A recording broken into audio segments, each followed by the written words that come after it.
ಅಭಿಮಾನಿಗಳಿಗೆ ಸ್ವಾಗತ. ಇವತ್ತು ನಾವು ಗರಗರಿಯಾದ ಸಿಹಿ ಮತ್ತು ಖಾರ ಬೂಂದಿನ ಹೇಗೆ ಮಾಡೋದು ನೋಡೋಣ. ಸಿಹಿ ಬೂಂದಿ ಅಂತಂದರೆ ನಮಗೆ ಫಸ್ಟ್ ತಲೆಗೆ ಬರೋದು ಲಾಡು ಉಂಡೆನೆ. ಆದರೆ ಇದು ಲಾಡು ಥರ ಅಲ್ಲ. ನೀವು ಸಕ್ಕರೆ ಪಾಕ ಹೀಗೆ ಬರಲಿಲ್ಲ, ತಪ್ಪಾಯಿತು, ಉಂಡೆ ಸರಿಯಾಗಿ ಬರಲಿಲ್ಲ ಅನ್ನೋ ಯೋಚನೆ ಇಲ್ಲ. ಇದು ಗರಿಗರಿಯಾಗಿ ಸಿಹಿಯಾಗಿ ತುಂಬಾ ಚೆನ್ನಾಗಿರುತ್ತೆ. ಮತ್ತು ಇನ್ನೇನು ಖಾರ ಬೂಂದಿ ಅಂದರೆ ನಿಮಗೆಲ್ಲ ಗೊತ್ತೇ ಇದೆ. ಒಂದ್ಸಲ ಹಿಟ್ಟು ಕಲಿಸ್ಬಿಟ್ಟು ನಾವು ಬೂಂದಿ ಕರ್ಕೊಂಡ್ಬಿಟ್ರೆ ಅದಕ್ಕೆ ನಾವು ಖಾರ ಬೇಕಾದ್ರೂ ಹಾಕೋಬೋದು, ಸಿಹಿ ಬೇಕಾದ್ರೂ ಹಾಕೋಬೋದು. ಸೊ ಅದನ್ನು ಹೇಗೆ ಮಾಡೋದು ಅಂತ ಇವಾಗ ನೋಡೋಣ. ಇದಕ್ಕೆ ಬೇಕಾಗಿರುವಂಥ ಸಾಮಗ್ರಿಗಳು, ಆ್ಯಕ್ಚುಲಾಗಿ ಅಂಗಡಿನಲ್ಲಿ 2 ವೆರೈಟಿ ಕಡಲೆ ಹಿಟ್ಟು ಸಿಕ್ಕತ್ತೆ. ಒಂದು ಜಸ್ಟ್ ಬೇಸನ್ ಅಂತ ಹಾಕಿರ್ತಾನೆ, ಇನ್ನೊಂದು ಲಡ್ಡು ಬೇಸನ್ ಅಂತ ಹಾಕಿರ್ತಾನೆ. ಸೊ ಯಾವುದ್ರಲ್ಲಿ ಮಾಡಿದ್ರೂ ಚೆನ್ನಾಗಿ ಬರುತ್ತೆ.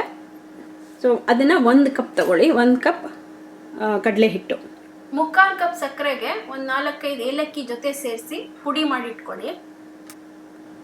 ನಾನಿಲ್ಲಿ ಏಲಕ್ಕಿನೂ ಸೇರಿಸಿ ಪುಡಿ ಮಾಡಿಟ್ಟಿದ್ದೀನಿ. ಅರ್ಧದಿಂದ 3/4 ಕಪ್ನಷ್ಟು ಅಥವಾ 1 ಕಪ್ನಷ್ಟು ನೀರು ಇಟ್ಕೊಂಡಿರಿ, ನೋಡ್ಕೊಂಡು ಹಾಕೊಳ್ಳೋಣ.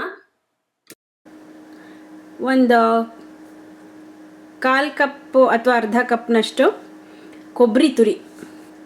ಗೋಡಂಬಿ ಹಾಕಿದ್ರೆ ಚೆನ್ನಾಗಿರುತ್ತೆ, ಆದರೆ ಹಾಕಲೇಬೇಕು ಅಂತ ಏನಿಲ್ಲ. ಸೊ ಸುಮಾರು ಇಲ್ಲಿ ನಾನು ಒಂದು 10 ಗೋಡಂಬಿನ ಸಣ್ಣದಾಗಿ ಚೂರು ಮಾಡಿ ಇಟ್ಕೊಂಡಿದ್ದೀನಿ. ಮತ್ತು 1-2 ಟೇಬಲ್ ಸ್ಪೂನ್ನಷ್ಟು ಒಣದ್ರಾಕ್ಷಿ ಕೂಡ. ಅದೇ ಗೋಡಂಬಿ ಮತ್ತು ದ್ರಾಕ್ಷಿ ನೀವು ಬೇಕಾದರೆ ಹಾಕೋಬೋದು, ಇಲ್ಲಾಂದರೆ ಹಾಕದೇ ಹೋದ್ರೂ ಪರವಾಗಿಲ್ಲ, ಚೆನ್ನಾಗಿರುತ್ತೆ. ನಾವು ಮಾಡೋ ಬೂಂದಿ ಕಾಳಲ್ಲಿ ಅರ್ಧಕ್ಕೆ ಖಾರ ಮಾಡೋದ್ರಿಂದ ಸುಮಾರಾಗಿ 1 ಹಿಡಿಯಷ್ಟು ಕರಿಬೇವಿನ ಸೊಪ್ಪು. ಇದೆಲ್ಲ ನೀವು ಎಷ್ಟು ಬೇಕೋ ಅಷ್ಟು ನೋಡ್ಕೊಂಡು ಹಾಕ್ಕೊಳ್ಳಿ. ಆಮೇಲೆ 1/4 ಕಪ್ನಷ್ಟು ಕಡಲೆ ಬೀಜ ಇಟ್ಕೊಂಡಿದ್ದೀನಿ. ಬೇಕಾದಲ್ಲಿ ನೀವು ಗೋಡಂಬಿ ಕೂಡ ಹಾಕ್ಕೋಬೋದು. ಸೊ ಒಂದು 15 ಗೋಡಂಬಿ, 1-2 ಟೀ ಸ್ಪೂನಷ್ಟು ಖಾರದ ಪುಡಿ, ನೀವು ಎಷ್ಟು ಬೇಕೋ ಅಷ್ಟು ಹಾಕ್ಕೋಬೋದು. ಒಂದು ಅರ್ಧ ಟೀ ಸ್ಪೂನ್ನಷ್ಟು ಉಪ್ಪು ಕೂಡ ರುಚಿಗೆ ತಕ್ಕಷ್ಟು. ಬೂಂದಿ ಗರಿಗರಿಯಾಗಿ ಬರಬೇಕಂದ್ರೆ 1-2 ಟೀ ಸ್ಪೂನ್ ಎಣ್ಣೆನ ಬಿಸಿ ಮಾಡಿ ಹಾಕಬೇಕು. 2 ಟೀ ಸ್ಪೂನ್ ಎಣ್ಣೆ ಮತ್ತು ಕರಿಯೋದಕ್ಕೆ ಎಣ್ಣೆ. ಬೂಂದಿ ಮಾಡಬೇಕಾದಾಗ ನಮಗೆ ಅದಕ್ಕೆ ತೂತ ಇರುವಂಥ ಒಂದು ಜಾಲರಿ ಸೌಟ್ ಬೇಕು. ಸೊ ಈ ಥರದ್ದು ಬೂಂದಿ ಮಾಡೋಕ್ಕೆ ಅಂತಲೇ ಈ ಥರ ಒಂದು ಪ್ಲೇಟ್ ಸಿಕ್ಕತ್ತೆ. ಅದಿಲ್ಲ ಅಂತಂದರೆ ನೀವು ಈ ಥರ ನಾವು ಎಣ್ಣೆಲಿ ಕರೆದಿದ್ದನ್ನು ತೆಗಿತೀವಲ್ಲ, ಅದನ್ನು ಬೇಕಾದ್ರೂ ಉಪಯೋಗಿಸ್ಕೋಬೋದು. ಇಲ್ಲ ಅಂತಂದರೆ ಈ ಥರ ತೂತ ಇರೋದು ತರಕಾರಿಗಳನ್ನು ತೊಳೆಯುವಂಥದ್ದು ಪಾತ್ರೆ ಇರುತ್ತಲ್ಲ, ಅದರಲ್ಲಿ ಕೆಳಗಡೆ ಬೇಕಾದರೂ ಮಾಡ್ಬೋದು. ಈ ಥರ ಮಧ್ಯದನ್ನು ನೀವು ಇದನ್ನು ಉಪಯೋಗಿಸ್ಕೋಬೋದು. 1-2 ಟೀ ಸ್ಪೂನಷ್ಟು ತುಪ್ಪ, ಗೋಡಂಬಿ ಮತ್ತು ದ್ರಾಕ್ಷಿನ ಕರಿಯೋಕ್ಕೆ. ಮೊದಲಿಗೆ ಕಡಲೆ ಹಿಟ್ಟನ್ನು ಒಂದರಾಡ್ಕೊಳ್ಳಿ. 2 ಟೀ ಸ್ಪೂನಷ್ಟು ಎಣ್ಣೆನ ಬಿಸಿಗಿಟ್ಟು ಅದು ಚೆನ್ನಾಗಿ ಬಿಸಿ ಆದಮೇಲೆ ಹಿಟ್ಟನ್ನು ಒಂದರಾಡಿ ಇಟ್ಕೊಂಡಿರ್ತೀವಲ್ಲ ಅದ್ರ ಮೇಲೆ ಹಾಕ್ಕೊಳ್ಳಿ. ಮೊದಲು ಸ್ಪೂನಲ್ಲಿ ಕಲಸಿ, ಬಿಸಿ ಇರುತ್ತೆ. ಆಮೇಲಿಂದ ಅದನ್ನು ಚೆನ್ನಾಗಿ ಈ ಥರ ಕೈನಲ್ಲಿ ಕಲಿಸ್ಬೇಕು. ನಂತರ ಸ್ವಲ್ಪನೇ ನೀರು ಹಾಕ್ಕೊಂಡು ನೀವು ಈ ಥರ ಕಲಿಸ್ಕೋತಾ ಬರಬೇಕು. ಒಟ್ಟಿಗೆ ನೀರು ಹಾಕೊಂಡ್ಬಿಡ್ಬೇಡಿ ಎಲ್ಲದನ್ನು. 3/4 ಕಪ್ ನೀರು ಹಾಕಿದ್ದೀನಿ, ಆದರೂ ಇನ್ನೂ ನೋಡಿ ಈ ಥರ ಗಟ್ಟಿ ಇದೆ. ಅದರಿಂದ ಇನ್ನೊಂದು ಸ್ವಲ್ಪ ನೀರು ಹಾಕೋಣ.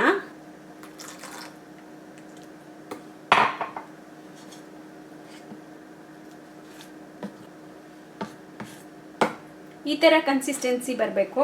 ಸೊ ನಿಮಗೆ ಈ ಥರ ಬರೋದಕ್ಕೆ ಎಷ್ಟು ನೀರು ಬೇಕೋ ಅಷ್ಟು ಹಾಕ್ಕೊಳ್ಳಿ. ತುಂಬ ನೀರಾಗೂ ಇರಬಾರ್ದು ಮತ್ತು ತುಂಬ ಗಟ್ಟಿಯಾಗೂ ಇರಬಾರ್ದು. ನೀವು ಆ ಜಾಲರಿ ಮೇಲೆ ಹಾಕಿದಾಗ, ಸೌಟ್ ಮೇಲೆ ಹಾಕಿದಾಗ ಅದು ಒಂದೊಂದೇ ಡ್ರಾಪ್ ಆಗಿ ಬೀಳಬೇಕು. ತುಂಬ ಬೇಗ ಬಿದ್ರೂ ಸರಿ ಹೋಗಲ್ಲ. ಅಥವಾ ನಿಮಗೆ ಅದು ಬೀಳ್ದಲ್ಲೇ ಇದ್ದರೆ ನೀವು ಬಲವಂತವಾಗಿ ಹಾಕಿದ್ರೆ ಫ್ಲ್ಯಾಟ್ ಆಗಿ ಬರುತ್ತೆ. ಯಾವುದೇ ಒಂದು ಅಡುಗೆನಲ್ಲಿ ನಾವು ಹಿಟ್ಟನ್ನು ಉಪಯೋಗಿಸಿದ್ರೆ ನೀರಿನ ಕ್ವಾಂಟಿಟಿ ಕರೆಕ್ಟಾಗಿ ಹೇಳೋಕ್ಕಾಗಲ್ಲ. ಹೆಚ್ಚು ಕಮ್ಮಿ ನೀವು ನೋಡಿಕೊಂಡು ಹಾಕೋಬೇಕಾಗತ್ತೆ. ಇವಾಗ ನೋಡಿ, ನಾನು ಮಾಮೂಲಿ ಬೇಸನ್ನಲ್ಲಿ ಅರ್ಧ ಲೋಟ, ಅರ್ಧದ ಮೇಲೆ 1-2 ಟೇಬಲ್ ಸ್ಪೂನ್ ನೀರು ಹಾಕಿದ್ರೆ ಕೆಲವು ಸಲ ಜಾಸ್ತಿ ಆಗುತ್ತೆ. ಆದರೆ ಇದಕ್ಕೆ ಸುಮಾರಾಗಿ 1 ಕಪ್ನಷ್ಟು ನೀರು ಹಿಡಿದಿದೆ ಈ ಲಡ್ಡು ಬೇಸಿನ್ಗೆ. ಸೊ ನೀವು ಅದನ್ನು ನೋಡಿಕೊಂಡು ನೀರು ಹಾಕ್ಕೊಳ್ಳಿ. ತಕ್ಷಣ ಎಲ್ಲ ನೀರನ್ನು ಒಟ್ಟಿಗೆ ಹಾಕೋಬೇಡಿ. ಕಲಿಸ್ತಾ ಈ ಕನ್ಸಿಸ್ಟೆನ್ಸಿ ಬರುವ ತನಕ ನೀರು ಹಾಕ್ಕೊಂಡು ಕಲಸಿಟ್ಕೊಳ್ಳಿ. ಸೊ ನಾವೀಗ ಹಿಟ್ಟು ರೆಡಿ ಇದೆ. ನಾವು ಎಣ್ಣೆನ ಮೀಡಿಯಮ್ ಹೀಟಲ್ಲಿ ಕಾಯಕ್ಕಿಟ್ಟಿದ್ದೀನಿ. ಈಗ ಎಣ್ಣೆ ಕಾಯೋದ್ರಲ್ಲಿ ನಾವು ಗೋಡಂಬಿ ಮತ್ತು ದ್ರಾಕ್ಷಿನ ಹುರ್ಕೊಳ್ಳೋಣ. ಒಂದು ಸಣ್ಣ ಪಾತ್ರೆಯಲ್ಲಿ ಒಂದು ಅರ್ಧ ಟೀ ಸ್ಪೂನ್ ತುಪ್ಪ ಹಾಕಿ ಬಿಸಿಗಿಡೋಣ. ತುಪ್ಪ ಬಿಸಿ ಆದಮೇಲೆ ಗೋಡಂಬಿ ಹಾಕಿ ಅದು ಹೊಂಬಣ್ಣ ಬರುವಷ್ಟು ಹುರಿದಾದ್ಮೇಲೆ ಒಂದು ತಟ್ಟೆಗೆ ತೆಕ್ಕೊಳ್ಳಿ. ಅದಕ್ಕೆ ದ್ರಾಕ್ಷಿ ಹಾಕ್ಬಿಟ್ಟು ಎಲ್ಲ ಊದೋ ತನಕ ಗುಂಡಾಗೋ ತನಕ ಬಿಡಿ. ಅದನ್ನು ಈ ಗೋಡಂಬಿ ಜೊತೆಗೆ ತೆಕ್ಕೊಂಡ್ಬಿಟ್ಟು ಹೀಟನ್ನು ಆಫ್ ಮಾಡಿಬಿಟ್ಟು ಕೊಬ್ಬರಿ ತುರಿನ ಹಾಕಿ ಜಸ್ಟ್ ಹುರಿದಂಗೆ ಮಾಡಿ. ಹಾಗೆ ಎಣ್ಣೆ ಕಾದಿದೆ. ಈಗ ಅದನ್ನು ಚೆಕ್ ಮಾಡೋಕ್ಕೆ ಒಂದು ಸ್ಪೂನಿನ ಹಿಂದ್ಗಡೆಯಿಂದ ಒಂದೆರಡು ಡ್ರಾಪ್ ನಾವು ಮಾಡಿಟ್ಕೊಂಡಿರೋ ಹಿಟ್ಟನ್ನು ಹಾಕಿ, ಅದು ಕಾಳು ಥರನೇ ಬರುತ್ತೆ. ಹಿಂಗೆ ಮೇಲೆ ಬಂದರೆ ಎಣ್ಣೆ ಕಾದಿದೆ. ಈಗ ನಾವು ಅದೇ ಜಾಲ್ರಿ ಸೌಟ್ ಇದೆಯಲ್ಲ ಅದನ್ನು ತಗೊಂಡು, ತುಂಬ ಎಣ್ಣೆ ಹತ್ತಿರಕ್ಕೂ ಇಡಬೇಡಿ, ತುಂಬ ಮೇಲಕ್ಕೆ ಇಡಬೇಡಿ. ಇಷ್ಟಿಟ್ಟು ಒಂದು ಸೌಟಲ್ಲಿ ಹಿಟ್ಟನ್ನು ತಗೊಂಡು ಅದ್ರ ಮೇಲೆ ಹಾಕಿ ನೀವು ದೋಸೆ ಮಾಡ್ತೀರಲ್ಲ ಆ ಥರ ಈ ಥರ ಮಾಡಿದ್ರೆ ಕರ್ಕಲಾಗಿ ಕೆಳಗಡೆ ಎಲ್ಲ ಬೂಂದಿ ಬೀಳ್ತಾ ಇದೆ ನೋಡಿ, ಆ ಥರ ಬೀಳಬೇಕು. ಇಲ್ಲಾಂದರೆ ನೀವು ಬೇಕಾದ್ರೆ ಕೈನಲ್ಲಿ ಕೂಡ ಮಾಡ್ಬೋದು. ತುಂಬ ಹಾಕಬೇಡಿ.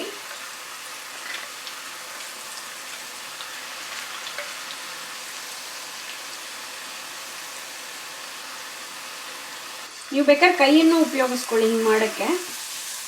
ಕೈಯಲ್ಲೂ ಕೂಡ ಹಿಂಗೆ ಮಾಡ್ಬೋದು. ಗರ್ಗರಿಯಾದ ಒಂದು ಲಾಡು ಕಾಳನ್ನು ಮಾಡ್ತಾ ಇರೋದ್ರಿಂದ ನೀವು ಇದು ಕರಂ ಆಗುವಷ್ಟು ಕಾಯಬೇಕು. ಆ್ಯಕ್ಚುಲಾಗಿ ಒಂದಕ್ಕೊಂದಕ್ಕೆ ಇಲ್ಲಿ ಸೇರ್ಕೋಬಾರ್ದು. ನೀವು ಇದನ್ನು ಹಾಕ್ತಿರಲ್ಲ ಅವಾಗ ಇನ್ನೊಂದು ಸ್ವಲ್ಪ ಹಾಕ್ಬೋದಾಗಿತ್ತು. ನಾನು ತುಂಬ ಹಾಕ್ಬಿಟ್ಟು ಒಂದಕ್ಕೊಂದಕ್ಕೆ ಅಂಟಿಸ್ಬಿಟ್ರೆ ಚೆನ್ನಾಗಿರಲ್ಲ. ಸೊ ನೋಡಿಕೊಂಡು ಹಾಕಬೇಕು. ಅದು ಕೆಳಗಡೆ ಹೋಗ್ಬಿಡಬಾರ್ದು. ಇದು ನೀವು ಅಷ್ಟೊಂದು ಹಾಕಬಾರ್ದು, ಮೇಲೆ ಮಾತ್ರ ತೇಲುವಷ್ಟು ಹಾಕಬೇಕು. ಈಗ ನೋಡಿ ಶಬ್ದ ನಿಂತಿದೆ. ಸುಮ್ಮನೆ ಟ್ರೈ ಮಾಡಬೇಕಂದ್ರೆ ತೊಗೊಂಡ್ಬಿಟ್ಟು ಕೈಗೆ ಜೋಪಾನ ಒಂದು ತಗೊಂಡು ಗನ್ನಿ ಪುಡಿ ಪುಡಿ ಆಗುತ್ತೆ. ಇವಾಗ ತೆಗೆದು ಒಂದು ಪೇಪರ್ ಟವಲ್ ಮೇಲೆ ಹಾಕೋಣ. ನೋಡಿ ಇಲ್ಲಿ ಇದು ಹೇಗೆ ಈ ಥರ. ಪ್ರತಿ ಸಲ ನೀವು ಇದನ್ನು ಮಾಡಬೇಕಾದ್ರೂ ಇದನ್ನು ಒರೆಸಿಟ್ಕೊಂಡಿರ್ಬೇಕು ಎರಡು ಕಡೆನೂ. ಮತ್ತು ಇದು ನೀವು ಮಾಡ್ತಾ ಮಾಡ್ತಾ ಗಟ್ಟಿ ಆಗ್ತಾ ಬಂದರೆ ಸ್ವಲ್ಪ ಮತ್ತೆ ನೀರು ಹಾಕ್ಕೊಳ್ಳಿ. ನೀರು ಹಾಕ್ಕೊಂಡು ಮಾಡಿ. ಇದು ಎಣ್ಣೆ ಇಳಿದ್ಮೇಲೆ ಒಂದು ದೊಡ್ಡ ಪಾತ್ರೆಗೆ ತೆಕ್ಕೋತಾ ಬನ್ನಿ. ಈಗ ಎಲ್ಲ ಬೂಂದಿನೂ ಕರ್ದಾಯ್ತು ನೋಡಿ, ಇಷ್ಟಾಗಿದೆ. ಇವಾಗ ಖಾರಕ್ಕೆ ಏನು ಬೇಕೋ ಅದನ್ನು ಕರ್ಕೊಳ್ಳೋಣ. ಉರಿ ಕಡಿಮೆ ಮಾಡಿ ಮೊದಲು ಈ ಕಡಲೆಕಾಯಿ ಹಾಕ್ತೀನಿ. ಕಡಲೆಕಾಯಿ ಆಗತ್ತೋ ನೀವು ಯಾವ ಪಾತ್ರೆಯಲ್ಲಿ ಮಾಡ್ತೀರೋ ಖಾರನ ಅದಕ್ಕೆ ತೆಕ್ಕೊಳ್ಳಿ. ಈಗ ಕರಿಬೇವೆಲ್ಲ ಅದೇ ಚಟಪಟ ನಿಲ್ಲುವಷ್ಟು ಕರೆದ್ರೆ ಸಾಕು. ಅದು ಹಸಿರು ಬಣ್ಣ ಹಾಗೆ ಇದ್ದರೆ ಚೆನ್ನಾಗಿರುತ್ತೆ. ಈ ಗೋಡಂಬಿ ಸ್ವಲ್ಪ ಆದಮೇಲೆ ಕೊಬ್ಬರಿನೂ ಹಾಕ್ಬಿಡಿ. ನೀವು ಹುರ್ಗಡ್ಲೆ ಕರಿತಾ ಇದ್ದರೆ ಅದನ್ನು ಹಾಕಿ. ಈಗ ನೋಡಿ ಗೋಡಂಬಿನೂ ಆಗಿದೆ. ಅಂದರೆ ನೀವು ಹೀಟ್ ಕಡಿಮೆ ಮಾಡ್ಕೊಂಡು ಬಿಡಬೇಕು, ಇಲ್ಲಾಂತಂದರೆ ಎಣ್ಣೆ ತುಂಬ ಬಿಸಿ ಇರೋದ್ರಿಂದ ಬೇಗ ಸೀದ್ ಹೋಗುತ್ತೆ. ಒಂದು ಕಪ್ಪಿಗೆ ನೋಡಿ ಇಷ್ಟು ಬೂಂದಿ ಕಾಳಾಗಿದೆ. ಸೊ ಇದನ್ನು ಖಾರಕ್ಕೆ ಅರ್ಧ ಮತ್ತು ಈ ಸ್ವೀಟ್ ಮಾಡೋಕ್ಕೆ ಅರ್ಧ ಹಾಕ್ತೀನಿ. ಮೊದಲು ಸ್ವೀಟ್ ಮಾಡಿಬಿಡೋಣ. ಗೋಡಂಬಿ ಮತ್ತು ದ್ರಾಕ್ಷಿ ಹುರಿದಿಟ್ಕೊಂಡಿದ್ದೀವಲ್ಲ ಅದನ್ನು ಹಾಕಿ, ಈ ಕೊಬ್ಬರಿನ ಬೆಚ್ಚಗೆ ಮಾಡಿಟ್ಟಿದ್ದೀವಲ್ಲ ಅದನ್ನು ಹಾಕಿ, ಒಂದು 4-5 ಟೇಬಲ್ ಸ್ಪೂನ್ ಸಕ್ಕರೆ ಪುಡಿ ಹಾಕಿ ಚೆನ್ನಾಗಿ ಕಲಸಿ. ಇದನ್ನು ಅರ್ಧ ಕಪ್ ಕಡಲೆ ಹಿಟ್ಟಲ್ಲಿ ಮಾಡಿದ್ರೆ ಸುಮಾರಾಗಿ ನಿಮಗೆ ಅರ್ಧ ಕಪ್ಪಷ್ಟೇ ಸಕ್ಕರೆ ಬೇಕಾಗುತ್ತೆ. ಪುಡಿ ಮಾಡಿಟ್ಕೋಬೇಕು. ಒಂದು 5ರಿಂದ 6 ಟೇಬಲ್ ಸ್ಪೂನು ಸಕ್ಕರೆ ಪುಡಿ. ದ್ರಾಕ್ಷಿ, ಗೋಡಂಬಿ ಮತ್ತು ಕೊಬ್ಬರಿ ಆಪ್ಷನಲ್ಲು, ಬೇಕಾದರೆ ಹಾಕೋಬೋದು. ಬರೀ ಸಕ್ಕರೆ ಮತ್ತು ಏಲಕ್ಕಿ ಎರಡೇ ಒಂದು ನೀವು ಪುಡಿ ಮಾಡಿ ಹಾಕಿದ್ರೆ ಸಾಕು. ಇದಕ್ಕೆ ಇದೆಲ್ಲ ಎಕ್ಸ್ಟ್ರಾ ಏನು ಬೇಕಾದ್ರೂ ಹಾಕೋಬೋದು. ಸೊ ಸಿಹಿ ಬೂಂದಿ ಕಾಳು ರೆಡಿ. ಖಾರದ್ದಕ್ಕೆ ಒಂದು ಅರ್ಧ ಟೀ ಸ್ಪೂನಷ್ಟು ಉಪ್ಪು ಹಾಕ್ತೀನಿ ಮೊದಲು, ಬೇಕಾದರೆ ಆಮೇಲೆ ಹಾಕ್ಕೊಳ್ಳೋಣ. ಕರ್ದಿಟ್ಕೊಂಡಿದ್ದೀವಲ್ಲ ಅದಿನೇನು ಕೆಳಗಡೆನೇ ಇದೆ. ಖಾರ ನೀವು ಎಷ್ಟು ಬೇಕೋ ಅಷ್ಟು ಹಾಕ್ಕೊಳ್ಳಿ. ನಾನು ಒಂದು ಟೀ ಸ್ಪೂನಷ್ಟು ಹಾಕ್ತಾಯಿದ್ದೀನಿ. ಕೈನಲ್ಲಾದರೂ ಆಯಿತು, ಇಲ್ಲ ಈ ಥರ ಮಿಕ್ಸ್ ಮಾಡ್ಕೊಳ್ಳಿ. ನಿಮಗೆ ಕರಿಬೇವಿನ ಎಲೆ ಹಿಂಗೆ ಉದ್ದುದ್ದಕ್ಕೆ ಬೇಕು ಅಂದರೆ ಹಾಗೆ ಬಿಟ್ಕೋಬೋದು, ಇಲ್ಲ ಅಂತಂದರೆ ಬೇಕಾದ್ರೆ ಪುಡಿ ಕೂಡ ಮಾಡ್ಬೋದು. ಈಗ ಸಿಹಿ ಮತ್ತು ಖಾರ ರೆಡಿಯಾಗಿದೆ. ಒಂದೇ ಒಂದು ಕಪ್ ಕಡಲೆ ಹಿಟ್ಟಲ್ಲಿ ನೀವು ಸಿಹಿ ಮತ್ತು ಖಾರ ಎರಡನ್ನೂ ನೀವು ಮಾಡ್ಬೋದು. ಮತ್ತು ಸಿಹಿದಂತೂ ತುಂಬಾ ಚೆನ್ನಾಗಿರುತ್ತೆ. ಈ ಲಾಡು ಉಂಡೆ ಆದರೆ ಒಂದು ಸ್ವಲ್ಪ ಸಾಫ್ಟಾಗಿರುತ್ತೆ. ಅದಕ್ಕಿಂತ ಇದು ತುಂಬ ಕ್ರಂಚಿ ಮತ್ತು ತಿಂದರೆ ಒಂಥರ ಮೆಲ್ಟ್ ಆಗುತ್ತೆ ಬಾಯಿನಲ್ಲೇನೆ, ತುಂಬಾ ಚೆನ್ನಾಗಿರುತ್ತೆ. ಸೊ ಇವಾಗ ನಿಮಗೆ ಒಂದೇ ಹಿಟ್ಟಲ್ಲಿ ಸಿಹಿ ಮತ್ತು ಖಾರ ಎರಡು ಮಾಡೋದು ಹೇಗೆ ಅಂತ ಗೊತ್ತಾಯ್ತಲ್ವಾ? ನೀವು ಕೂಡ ಈ ದೀಪಾವಳಿಗೆ ಇದನ್ನು ತಯಾರಿಸಿ ನಿಮ್ಮ ಅಭಿಪ್ರಾಯನ ಖಂಡಿತ ತಿಳಿಸಿ. ನಮಸ್ಕಾರ.